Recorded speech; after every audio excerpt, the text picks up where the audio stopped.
to Loom of Dreams. This is a place where stories are woven softly, thread by thread, until they become a blanket of quiet comfort around you. Before we begin tonight's story, let's take a few moments to settle the body and quiet the mind. If you'd like, close your eyes now. Let the rest of the world fade a little.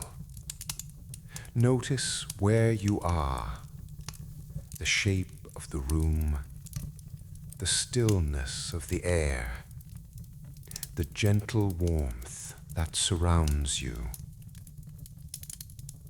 Now, take a slow breath in through your nose. Feel your chest lift and your belly rise.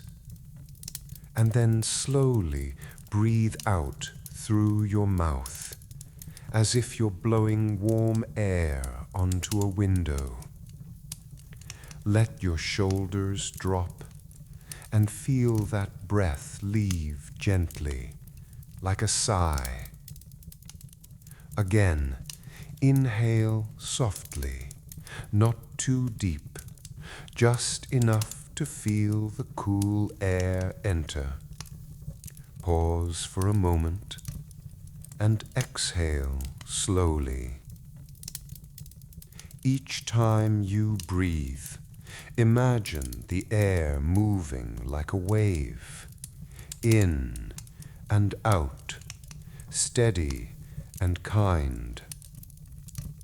Your body begins to understand this rhythm, the same rhythm as a calm sea at night, the same rhythm as the fire in the hearth.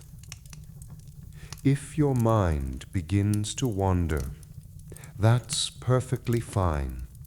Just notice it and bring it back to your breath, back to the sound of the fire, back to the quiet in your room.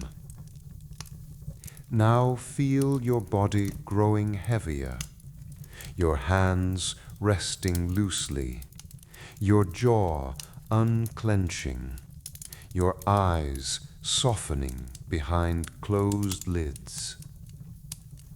Let your breath find its own pace. There's nothing you need to do.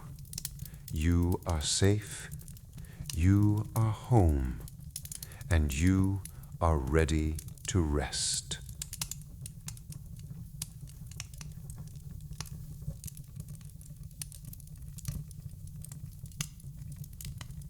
The evening arrives quietly, the way snow arrives, without needing to announce itself. Inside Liv's cottage, warmth has already been gathering for hours. It lives in the boards beneath her feet, in the soft glow of the lamp above the table, and in the steadying little voice of the fire, a small, comforting crackle that never demands attention, yet somehow makes everything feel safer. Liv moves slowly, letting her shoulders drop as she passes through the kitchen.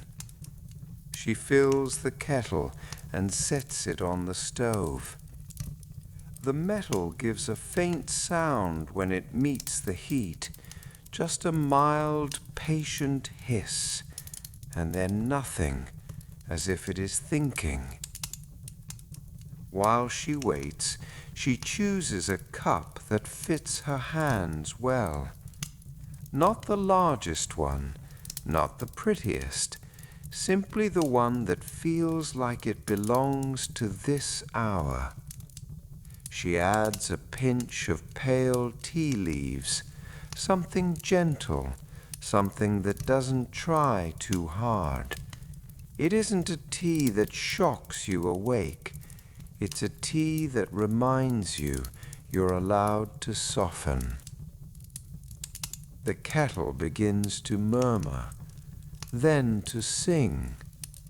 Liv pours the water carefully, watching the steam rise in a thin ribbon. It curls upward, slow and graceful, and for a moment it looks like the air itself is stretching.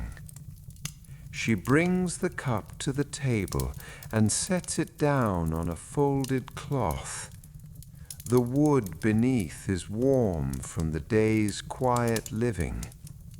The grain of the table runs in soft lines, like a map in its own way, and Liv's fingertips follow it for a moment, absent-mindedly, as though she is reading a familiar route.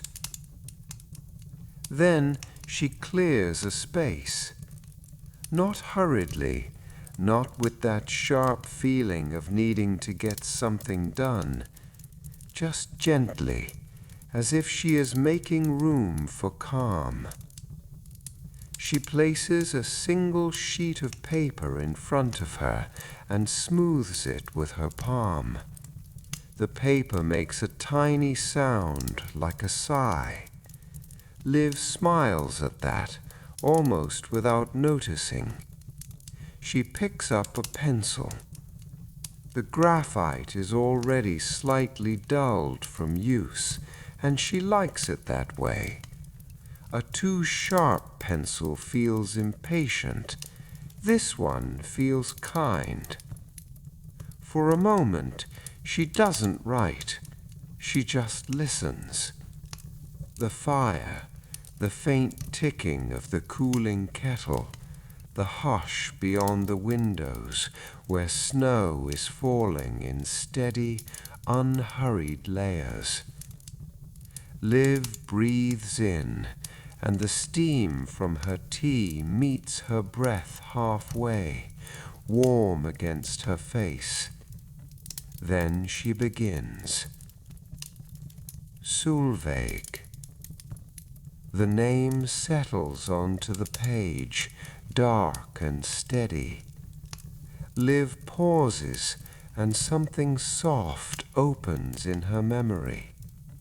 Solveig's hands, perhaps, moving the way hands move when they have done the same gentle work for years. A small sachet being filled with pine needles and dried peel, a pinch of cloves tucked in like a secret. The smell of it, sharp and sweet and reassuring, like winter stored carefully in a drawer, ready to be taken out when you need it. Liv's fingers tighten briefly around the pencil, not with tension, with recognition. She writes again, Mom.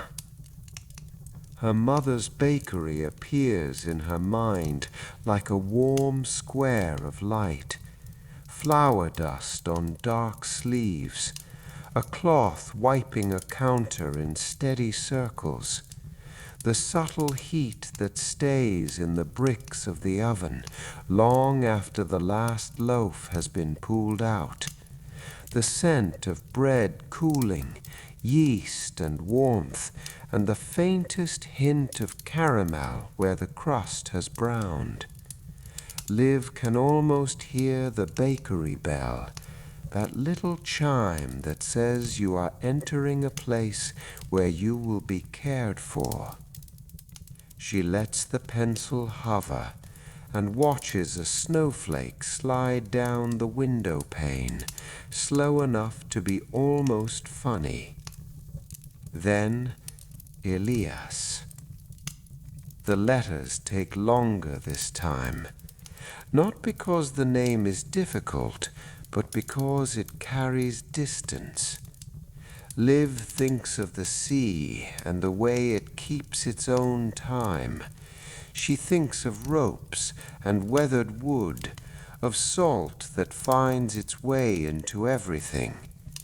She thinks of waiting, not the dramatic kind, not the kind that makes a person restless and sharp, but the quiet kind that becomes part of the day, like the rhythm of tides. In her mind, she sees a light in a window, a lamp left on, a lantern turned toward the dark, not as a plea, as a promise. Liv takes a sip of tea and lets it travel down slowly, warming her throat. Then, Knut. Green in winter, glass walls fogged with life. Liv remembers the scent of crushed leaf between fingertips, mint, rosemary, something bright that doesn't shout. It feels like waking up gently, like remembering you have lungs and the air can be clean. She sees Knut's quiet attention to plants, the way he checks the soil and the stems, as if the living things there are not projects, but companions. The pencil makes a soft scratch as she writes. The sound is small, but it fills the silence in a peaceful way. Next, Lena. Liv's mouth softens when she writes that name. Lena appears in simple scenes, a figure on a snowy path, the practical weight of boots, the way she moves through winter without complaining about it. Lena isn't someone who needs grand gestures. She is someone who values a small thing that works, a warm pocket, a steady light, a tool that does what it's supposed to do. Liv imagines Lena pausing at a door, noticing something left thoughtfully in a spot that doesn't interrupt her evening, and she imagines the quiet relief of being understood without having to explain. That kind of understanding is rare. Liv underlines Lena's name lightly, then stops, as if even that is too much. She smiles again, small and private. And then, Olea. Steam and lamplight, wooden walkways that creak under careful footsteps. Liv thinks of the hot springs, of warmth rising into cold air, turning into mist that softens everything. She thinks of Olea's calm presence at the entrance, checking lanterns, arranging towels, making sure the boards are safe, making sure people can step into warmth without worrying. Olea, who runs the springs not like a business, but like a sanctuary that happens to have doors and hours. Liv's pencil rests at the end of the name. She looks down at the page. 6 names, and yet it feels like more. It feels like a whole winter stitched together with small kindnesses. And suddenly, Liv understands something. This is not a shopping list. This is not a plan for spending money. This is a map of her heart and of the town around her. A map that says, here is where warmth lives. Here is where steadiness is kept. Here is where care has been offered without being asked for. Liv sits back slightly and lets her shoulders drop, as if the act of writing has rearranged something inside her, setting it in a more comfortable place. Outside, snow continues to fall. Inside, the tea continues to steam. And in the quiet between fire crackles, Liv can feel the shape of the gifts she wants to make, even before she knows what they are. Not expensive, not showy, just useful and remembered. Just enough to say softly, without making a fuss, "I see you, and I'm grateful you're here." Later that same night, when the cup of tea has cooled to something faintly sweet and barely warm, Liv takes the flashlight from the hook by the door. The cottage feels different at this hour, not asleep, but deeply resting. The air is still. The fire has settled into a lower, steadier glow, and the shadows in the corners seem softer, as if they have stopped trying to look like anything at all. Liv walks to the stairs that lead to the attic. Each step has its own sound, a familiar creak, a gentle complaint. The house is not annoyed, it is simply letting her know she is moving through it. She climbs slowly, one hand on the railing. The wood beneath her palm is smooth from years of touch. At the top, the attic door opens with a quiet resistance, then a sigh. Cold air meets her face, not harsh, just cool and dry, like paper kept in a box. She lifts the flashlight. The beam cuts through the attic's darkness in a single pale stripe. Dust wakes up in that light, floating and turning lazily, like tiny snowflakes that forgot to fall. Liv is looking for one thing, a red ribbon. She can almost picture it, bright against brown paper, tied neatly into a bow.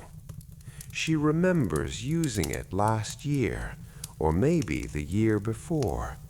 She remembers the satisfaction of making something look finished, ready, festive. She steps toward the old trunk and kneels. The lid is heavier than she expects, but it opens with a slow groan. Inside, the past is layered gently. A wool scarf, thick and slightly rough with a faint scent of cedar from storage. A pair of mittens missing their twin. Paper bags folded and stacked. A tin of buttons that clicks when she lifts it. Some are plain, some shine like small moons. Some still have thread looped through their holes, as if they were removed in a hurry and meant to be sewn back on later. Liv's fingers move carefully, almost reverently.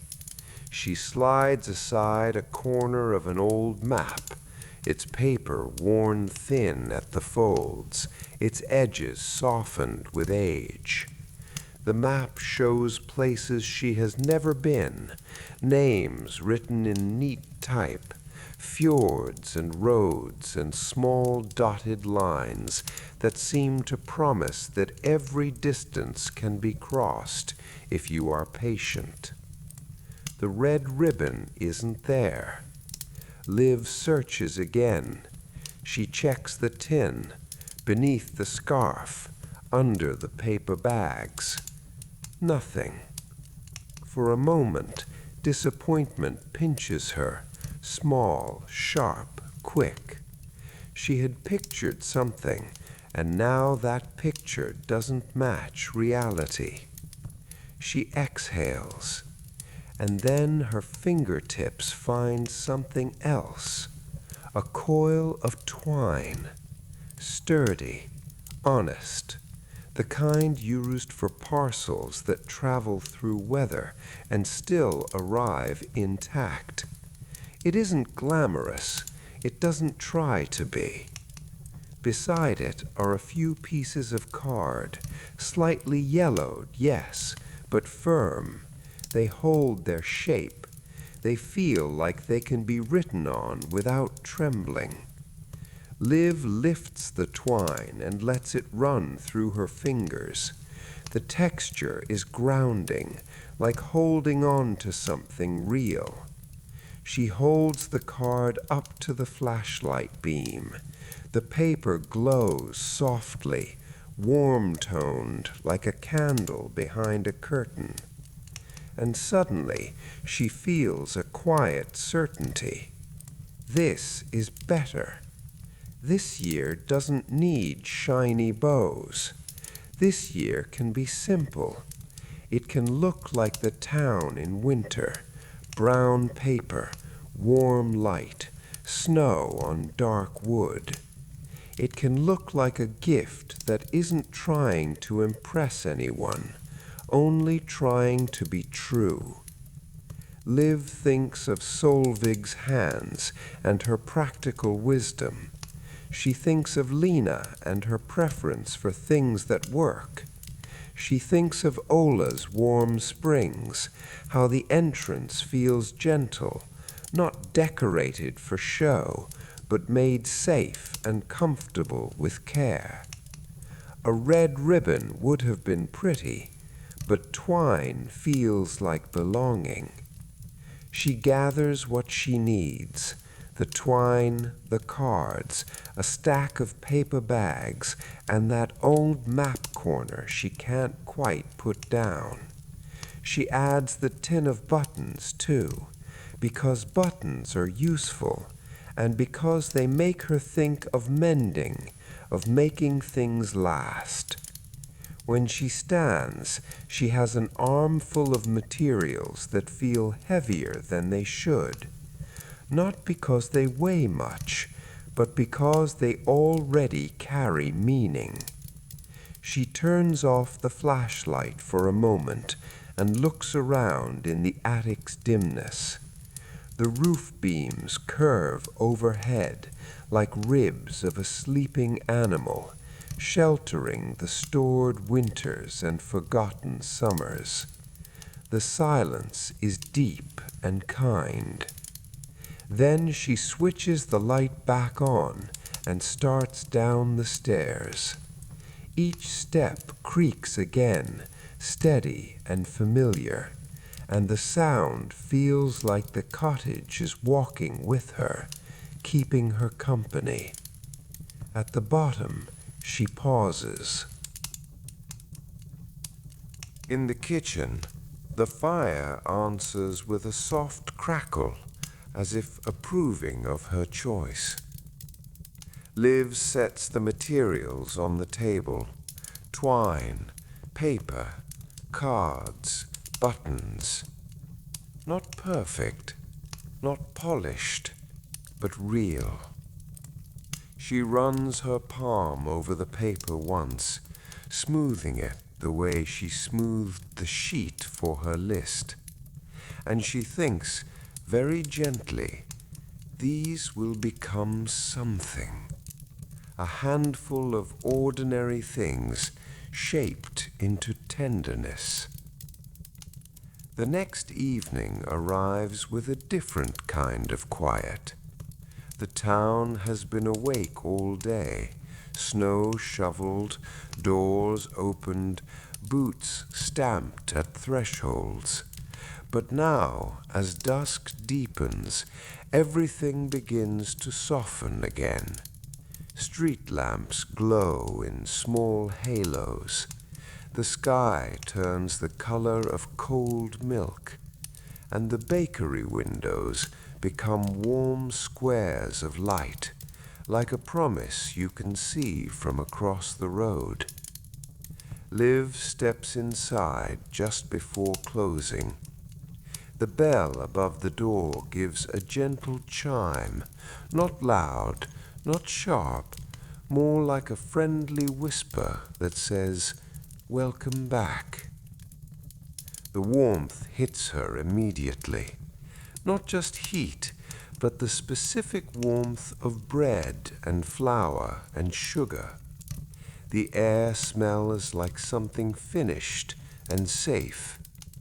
Even the floorboards seem warmer here, as if the bakery has learned how to hold comfort in its bones.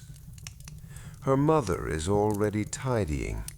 She moves with the calm efficiency of someone who has done this 1,000 times and still does it with care, wiping down counters, stacking trays, folding cloths into neat squares. There is no rush in her motions, only rhythm. "Snow's coming down again," her mother says, almost casually, as she checks the front window. "It never gets tired, does it?" Liv smiles. "It's persistent." Her mother hums softly in agreement. Then, as she slides a tray into the washing area, she asks, "Christmas is close. How are you thinking of spending it this year?" It isn't an interrogation. It's the kind of question that holds space, the kind that doesn't demand a perfect answer. Liv doesn't offer a big one. She shrugs lightly, letting the warmth of the bakery loosen her shoulders. "I thought I'd make some small gifts," she says. "Just little ones, things people will actually use." Her mother nods as if that makes complete sense. In this town, small gifts are not less. They are simply more honest. Without another word, her mother reaches for a drawer beneath the counter. It slides open with a soft wooden sound, revealing jars and tins, the bakery's quiet treasure. She pulls out cinnamon first, and the scent rises immediately, warm, rounded, familiar. Then cardamom, slightly floral, bright in a way that feels like clean snow under sunlight.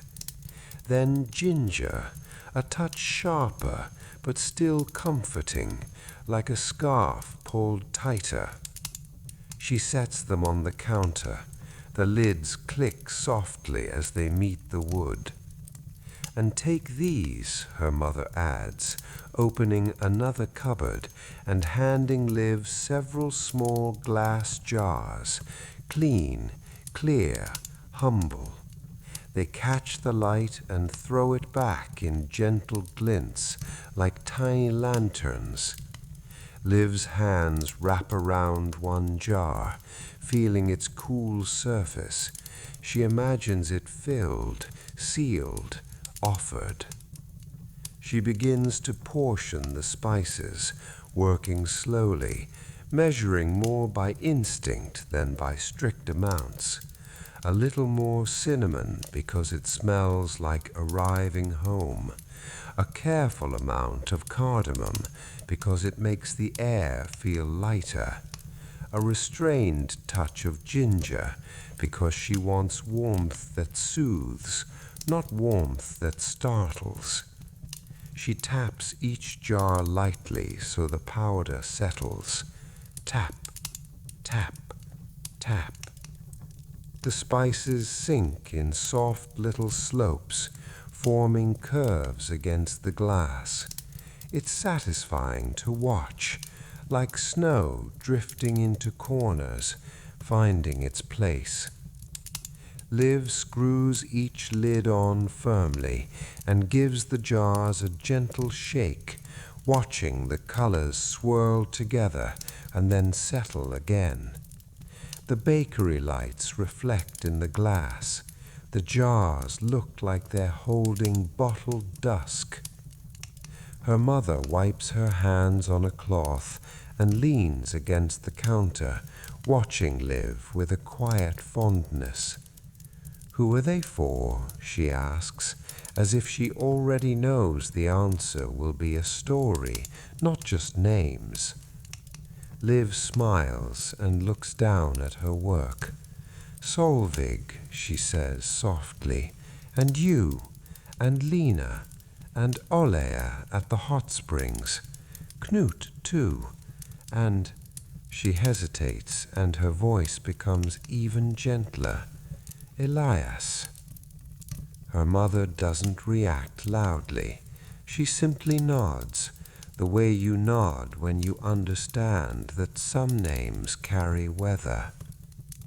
She reaches for a folded piece of fabric from a shelf, plain, sturdy, useful. "Take this too," she says. "If you're making gifts, you'll want something that can be used in the kitchen, or you can stitch a small detail on it, a little snowflake maybe." Liv runs her fingers over the cloth. It's not fancy, it's perfect. The oven behind them releases a faint last breath of warmth, as if it is listening. Before Liv leaves, her mother opens a tin and lifts out a small stack of ginger biscuits. They're baked a little lighter than the rest, thin, crisp, with edges that break easily and cleanly. "These are good for walking," her mother says, slipping them into a paper bag, "and for sharing when you run into someone you didn't plan for." Liv accepts the bag carefully, as if it contains something fragile, not just biscuits, but the idea of unplanned kindness. She sets the spice jars into her tote, padding them with the folded cloth. Glass clinks softly, then settles. She inhales once more, the bakery's air thick with warmth and sweetness, and lets it sink into her chest.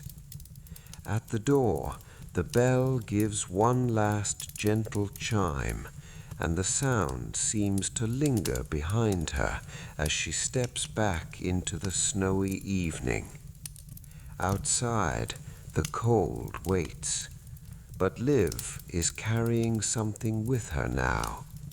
Not only jars of spices and a bag of biscuits, but the first tangible pieces of her quiet plan.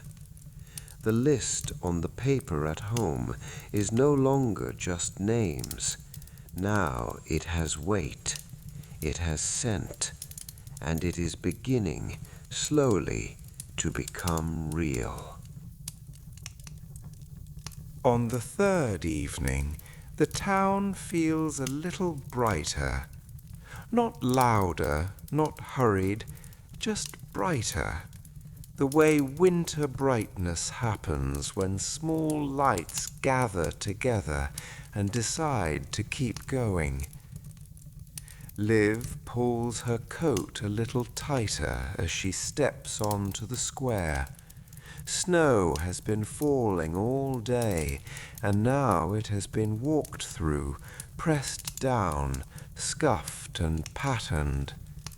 The ground is a tapestry of footprints, big boots and small boots, the narrow marks of someone hurrying, the wide, careful steps of someone carrying something warm.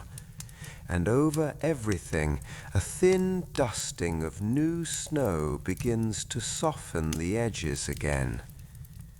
Above the stalls, strings of lights loop from post to post. They don't glare, they glow, like gentle stars caught low enough for people to walk beneath. Liv lets herself pause for a moment at the edge of the crowd. She listens.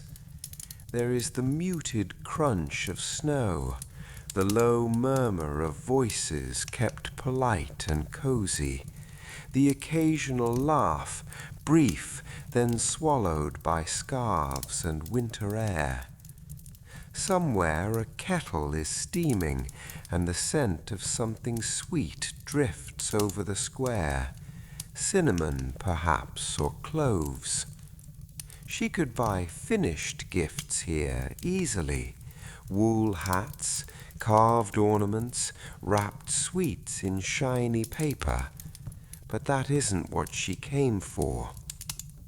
Liv moves slowly along the stalls, not looking at the perfect things, but at the plain ones.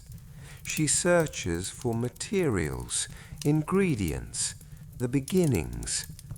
A stall with spools of twine and ribbon catches her eye. She runs her fingers over the display, careful not to snag her glove. There are ribbons in red and green, ribbons that glitter, ribbons that seem almost too cheerful. And for a second she thinks of the missing red ribbon from the attic. But she doesn't feel disappointed now. Twine is better. It feels like winter in this town, practical, honest, and quietly beautiful when you stop to really look. She chooses a few coils of sturdy jute twine, the kind that sits firmly in the hand. The seller, a woman with silver hair tucked under a knitted cap, wraps them in brown paper and ties a simple knot. Liv watches the knot being formed and stores the image away. Not everything needs a bow. Sometimes a good knot is its own kind of care. Further along she finds a small table scattered with tiny wooden shapes. Stars mostly. Some are plain, some have faint carved lines that catch the light. They look like they were cut from a single piece of pale wood, then sanded until they were smooth enough to hold comfortably between fingertips. Liv picks one up. It is light, warm in its own way. It smells faintly of fresh-cut timber, the quiet scent of a workshop, of hands and patience. She rolls it in her glove and imagines it tied to a parcel with twine, a small, consistent symbol that says, "This belongs to the same story." Not a loud brand, not a decorative flourish, just a little star, repeated like a gentle refrain.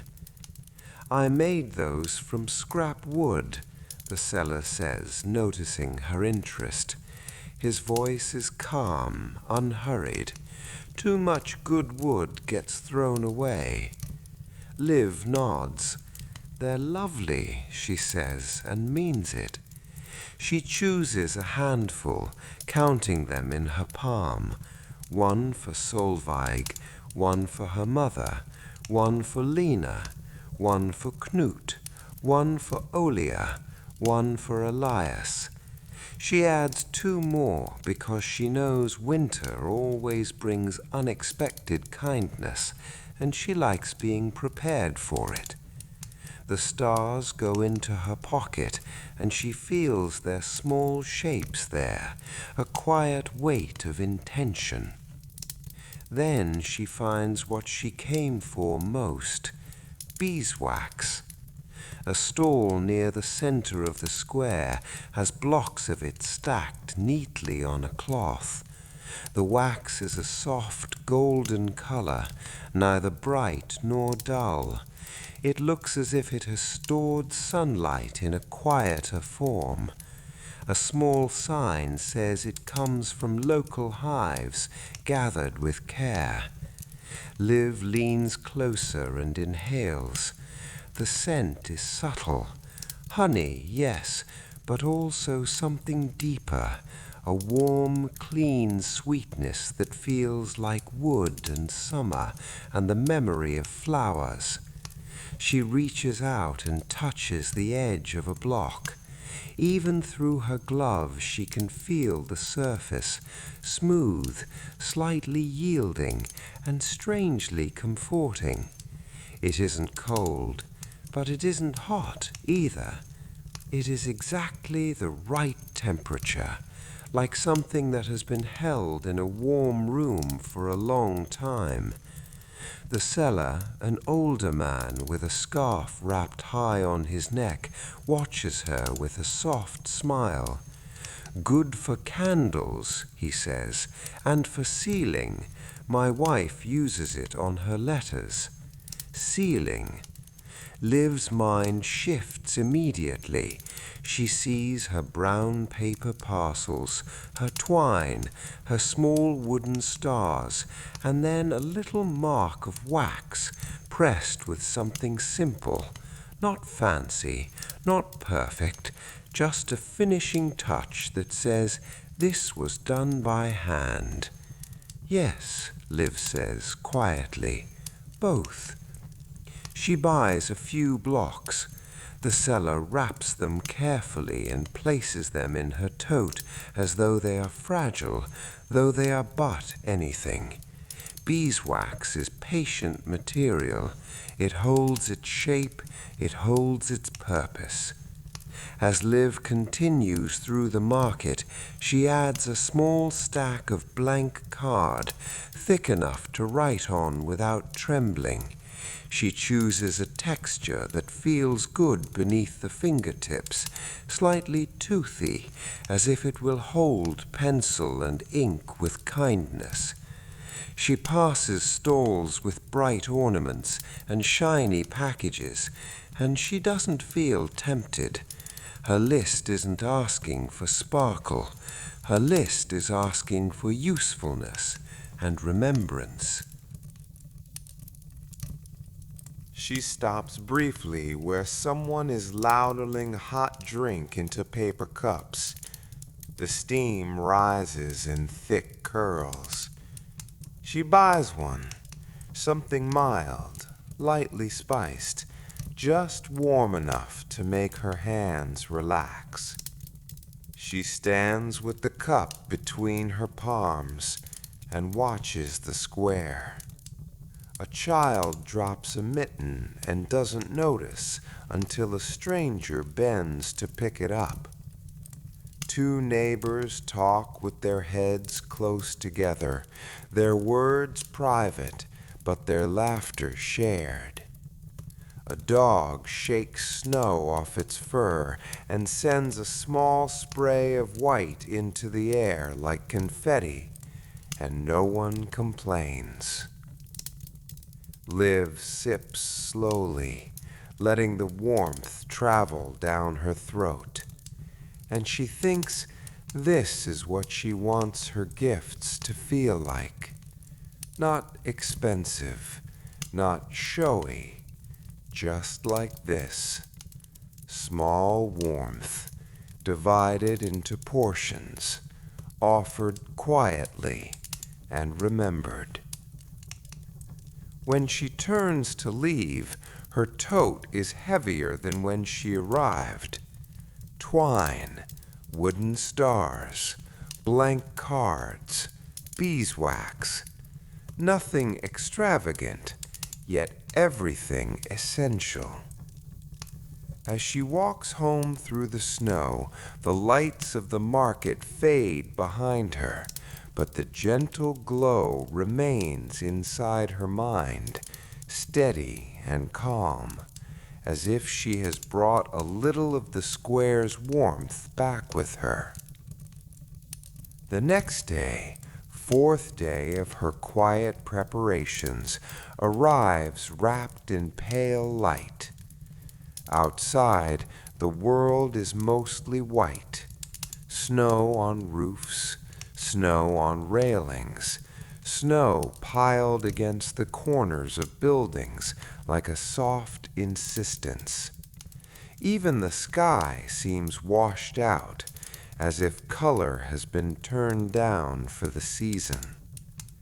Liv walks toward the greenhouse with her scarf tucked high and her hands deep in her pockets. The air is crisp enough to feel like it is cleaning her thoughts. Each breath is visible for a moment, then gone. When she reaches the greenhouse door, she pauses. The glass is fogged along the edges. Inside, shapes blur, leaf silhouettes, darker lines that might be shelves, a faint suggestion of movement. Liv pushes the door open, and a different world meets her. Warmth, not the dry heat of a stove, but a living warmth. Moist air wraps around her face and hands. It smells of soil and green stems, of water on leaves, of something quietly working even in winter. The air feels thicker, softer, as though it carries sound differently. Knut is there, moving slowly along a row of plants. He looks up and nods. No fuss, no big greeting, just the simple recognition of someone who belongs in the same quiet rhythm. "You came on a good day," he says, voice low as if he doesn't want to disturb the leaves. "It's calm in here." "It feels like another season," Liv replies. Knut smiles, faint and pleased. "It is, in a way." He leads her deeper into the greenhouse. As they walk, condensation clings to the glass above them, forming beads that gather and then slide down in thin trails. The sound is almost inaudible, but Liv notices it anyway. Tiny water movements, patient and constant. Knut stops at a pot of mint and pinches a small leaf between his fingers. He places it in Liv's palm. "Crush it," he says. Liv does, gently. The leaf breaks with the lightest resistance, and the scent rises immediately. Bright, cool, clean. It doesn't smell like a plant, not really. It smells like relief, like air that moves smoothly through the chest. Liv closes her fingers around the leaf and holds it near her nose, breathing slowly. The scent clears something inside her mind, as if it has opened a small window in her thoughts. Knut moves to rosemary next, woody, sharper, more grounded. He breaks a tiny sprig and offers it too. Liv rubs it between thumb and finger, and the fragrance blooms. Pine and earth, and a warmth that isn't sweet, but steady. "These are good in winter," Knut says. "Not to excite you, just to help you breathe better." Liv nods. That's exactly what it feels like. Knut glances at her, as if pleased she understands. Then he reaches to a tray where thin circles of orange are arranged on a rack. They are drying slowly, their edges darkening slightly, their centers translucent like stained glass. "I've been drying these," he says. "You can do it by the stove, too, if you're patient. Low heat and time." He hands her a few slices. They are light as paper, and smell faintly sweet with a gentle bitterness underneath, the grown-up kind of citrus scent that feels clean and bright. Liv turns one slice in her fingers and watches the greenhouse light pass through it, a soft amber glow. Instantly, her mind begins to organize what she will make. A small herb sachet for Lena, something to tuck into a pocket, a comforting scent for night walks or quiet reading, a steam herb bundle for Olea's hot springs, rosemary and orange perhaps, with a touch of mint, something that will rise with the warmth and soften the air. A hot drink spice mix combined with what she already has from the bakery, cardamom and cinnamon, balanced with orange peel so the sweetness doesn't become heavy. And something for Knut, too. Not because he gave her herbs, but because he has done something rarer. He has cared for living green in the heart of winter, as if reminding the town that life doesn't disappear, it simply changes pace. Liv looks around at the greenhouse, leaves held upright, stems reaching, moisture hanging in the air like a quiet promise. "This must take a lot," she says softly. Knut shrugs, but not dismissively. "It takes attention," he replies, "and calm." Liv smiles.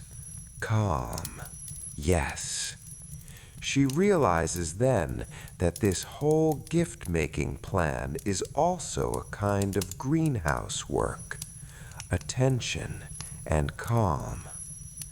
Before she leaves, Knut helps her gather a small bundle, mint, rosemary, a few dried orange slices.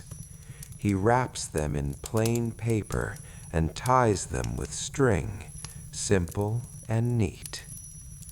Liv holds the parcel carefully, feeling its lightness, its fragrance. As she steps back toward the door, the warm, wet air clings to her coat and hair, and she knows she will carry that living scent with her all the way home. Outside is white. Inside her tote is green. And in her chest, something feels easier to breathe. Tonight we'll leave Liv right here, with her tote a little heavier and her heart a little steadier as the snow keeps falling softly outside the warm windows of the Fjord town. In the next part, she'll begin to wrap each gift with twine and beeswax, write the cards that hold the real meaning, and quietly deliver her parcels through the sleepy streets like a string of small lights. But for now, let your shoulders drop. Let the fire's gentle rhythm slow your thoughts and allow the night to hold you. The story will continue in the next video. Good night and sleep well.